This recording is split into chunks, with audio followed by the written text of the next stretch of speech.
What's up, viewers? It's Chris Boulder117 here, back from the dead. It's been about several months since I put up a brand new video. The video I only just uploaded was some old work, so hopefully that's worked out for the better. Right, this is one of my new videos, and as you can see by the title, it is going to be my favourite comic book or superhero shows that I've watched from 2014 to 2015. I know what you're going to say. If you're all going to say, oh, what about The Walking Dead? I haven't watched all of Season 5 yet, okay? I can't really count it. And plus, I did say superhero. Emphasis on the title, superhero. So for the likes of Gotham and Agent Carter, they're all kind of enveloped into this superhero net, so I will count them, because they're all based upon certain characters. So obviously Agent Carter is set within the Marvel MCU, but she was in Captain America first. And Gotham is, well, obviously Batman villain, so there.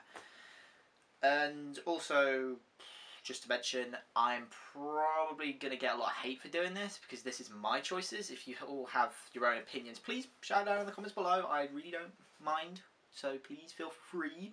So here we go. Okay, number 7 has to be Gotham.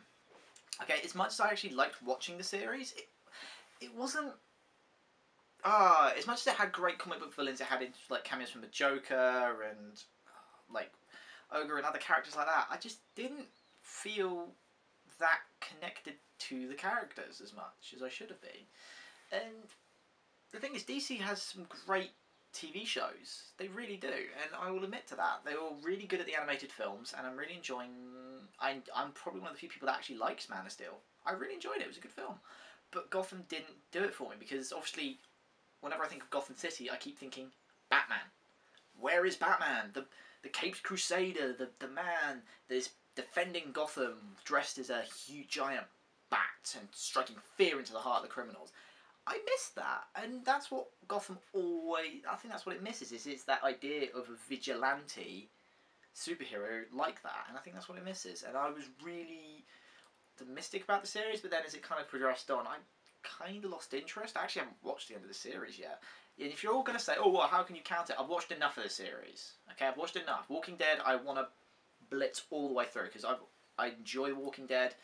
I just haven't watched all of Season 5 yet. And I've now got a mate here looking at me going, why are you making a video about comic book TV shows and not talking about The Walking Dead? I said superheroes. Get over it.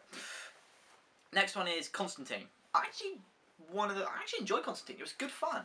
It was just a bit weird that they had one of the actresses in the beginning of the series, one character, and then they changed it for a different character, which I actually kind of liked.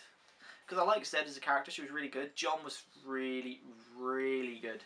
He's really fun to watch, and you could kind of see the arrogance and the cockiness behind him. And I think in the end, Constantine was such a good show. I'm kind of sad that it ended, personally, because I enjoyed Constantine. It was really good fun. And that's what I think makes Constantine quite an interesting show, is because it is just fun. It's just a good bit of fun to watch. And in the end, sad to see it go, but obviously I really liked... I'm gonna get his name. I've forgotten his name. Matt Ryan, and I really enjoyed Matt Ryan's performance as Constantine. He was really interesting. He was good fun to watch. You could kind of see the arrogance behind him and the cockiness behind him, which made it interesting to watch. I also liked Zed. She was really, really fun to watch as well, because it's like you're Zed in the premise of the show. You're watching John all these magical things, these demonic things through her eyes, as you watch John Constantine do what essentially is his job. Demonologist and master of the dark arts. I don't know if he's actually got those business cards changed yet, though. You might want to get that done if it ever gets picked up again, which is highly unlikely because they cancelled it. It's just sad. I also really like Chaz as well, the Immortal Man, which was great. Chaz was a really fun character to watch, because obviously as he can't die, it's quite weird, because then you're like, how do we kill Chaz? How do we kill Chaz in the most brutal way possible? Electrocute him. No. Grenade. Yeah. We need to think of something more darker now. I think that's hopefully we'll have like like 9 lives of Chaz. Probably more. I think it's like something like 70 odd. Though it was in the end, but I can't remember precisely. But no, I enjoyed Constantine. Manny. I also liked Manny as well. Manny was really good fun as well to watch as well. Him and John's chemistry was really good fun as a watch as well. Number 5, Agent Carter. And I've got to admit, I loved this series. It was really, really fun to watch. Very precise, very concise, 8-episode arc for Margaret Peggy Carter in SSR in 1946 New York. It was great to watch, and I could not wait for series 2. I'm so happy it got picked up for a second series. I love I think it was the episode where they all went to Russia and met the Howling Commandos again with Dum Dum Dugan. That was a great episode. I enjoyed that so much. And yeah, if everyone was looking at me going, oh, why isn't this like higher up? Because I enjoyed number 4 just that little bit more, which is Arrow. And a lot of people are going to look at me and go, wait, hang on, Arrow in Series 3 wasn't great. It wasn't perfect, but no series is. Arrow Season 2 was fantastic. Manu Bennett was an amazing villain, and Slade Wilson, I genuinely had this, when I was watching the second series, I had this genuine fear that he could kill Oliver Queen, even though he couldn't, because it wouldn't make sense for the show. But yeah, whereas in this, Oliver Queen does die. He gets killed by Ra's al Ghul. Spoilers, I know, need to mention that, but spoilers, don't care. And that's what got really interesting, because, yeah, he dies, and he comes back within, like, we see that he's still alive within an episode or 2. So, there you go.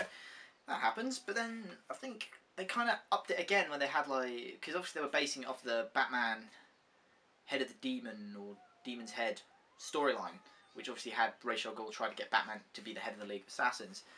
And that was a good...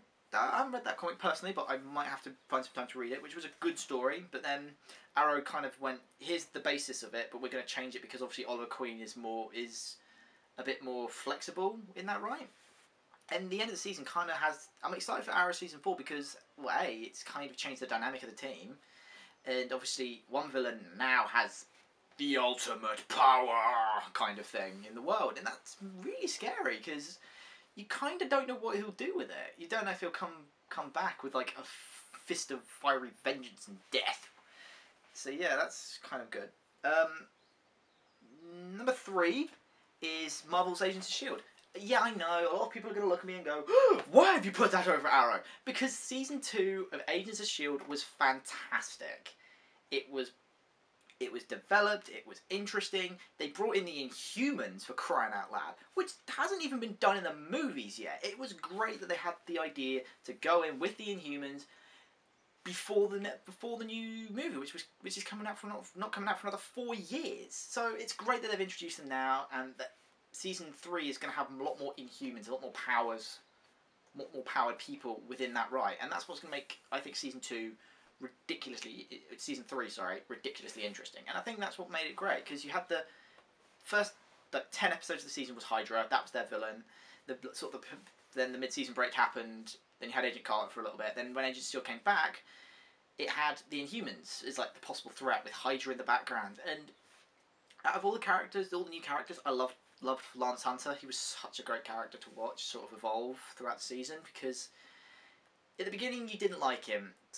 By the end of the season you really liked him, because he was such a honourable character, and he's kind of a douche at the same time, but I really like Hunter so much. But then the other thing I've noticed about Agent S.H.I.E.L.D., it's done kind of a 180 from Series 1. It's a lot darker in Series 2.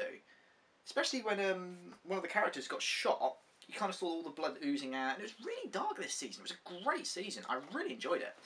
Now, number 2 is a bit crazy, but I really don't care, and I think people are going, ooh, he's only got 2 left, what will it be? What will the options be? I loved Season 1 of The Flash. Number 2 is Season 1 of The Flash. Such a good introductory season. It was so good, and I really enjoyed it.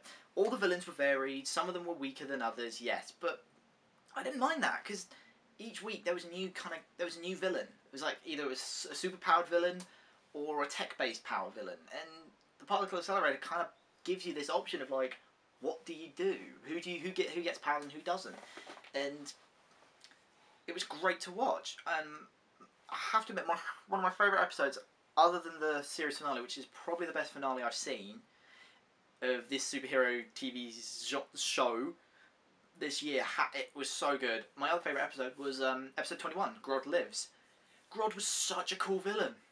He was really interesting, and he was really scary at the same time. I was really frightened for the Flash, because he was huge. tank. And then obviously he had the telekinesis, and it was really such a good episode. And the cast, the supporting cast, the villain were all amazingly acted. And my favourite, I have to admit, Tom Cavanagh as Harrison Wells, and then obviously he played, then obviously who we found out was Bud Thorne, who was actually the Reverse Flash. Spoilers! Who actually, you must have, come on, watch it. Seriously, watch it. Okay, it's a great series, and the amount of spoilers that are out there now is probably half the change, so it's fine. But yeah, it was a great season, and he was such a great villain in the end. And I think even Grant Gustin's performance as Barry Allen, especially in the finale, was such a good performance. And I think that's what made the show really, really good in the end, because of his performances. And that's what made the show good, is because the cast got along so well. The supporting cast were fantastic. Daniel Pennebaker as Caitlin Snow, and I'm going to butcher your name, man. I am so sorry. I am so sorry. Carlos Valdez as Cisco Ramon. You were great as well. I really enjoyed Cisco, because the amount of... We got a new film reference every week, and it was great, and they were fun to watch, and I really enjoyed them. In the end, it was just such a great series. A great first series. I cannot wait to see what they do in Series 2. I can't wait, because it's going to be amazing. And obviously my number one slot has to go to Marvel's Daredevil. What a show. What a season to start off with the new Netflix series. It was incredibly dark. It was a brutal world. It was an interesting character. A just as interesting villain. It was amazing to watch. And I can't say enough good things about Daredevil in the end. It was so good, and I can't wait to watch Series 2. I can't wait. It's so good. But the one thing I love about it is, obviously it was 13 episodes, so very compacted, very precise, very concise, very tight storytelling again, and that's what I think makes Agent Carter, Daredevil, Constantine as well, sorry to say this, good shows. Because you don't have 22 or 23 episodes with a lot of filler in the middle. You have 13 or 10 hours or 8 episodes to go, here's the story, here's the plot, done. You don't have this over mass of episodes to cover, and like everything has to have a story. My favourite episode is the pilot. It's the first episode, Into the Ring, and the second episode, and then the finale. They're my favourites. They're my top 3 because they're so good. The villain was incredible. Vincent D'Onofrio as Kingpin was amazing. He was such a good villain, and I was actually really scared for the hero, which you kind of have to have. The villain has to be a lot more dangerous than the hero sometimes. And Charlie Cox as playing Matt Murdock was fantastic, and then him playing this Daredevil was fantastic. It was a great show. I can't say enough good things about it. It makes me want to watch the rest of the Netflix series even more. I'm really looking forward to season 2 of Daredevil. I'm also looking forward to AKA Jessica Jones, Luke Cage, Iron Fist, and then the Defenders miniseries. Just get them out. I want to watch them right now. Come on. So yeah, those are my top 7 superhero shows that have come out from 2014 to 2015.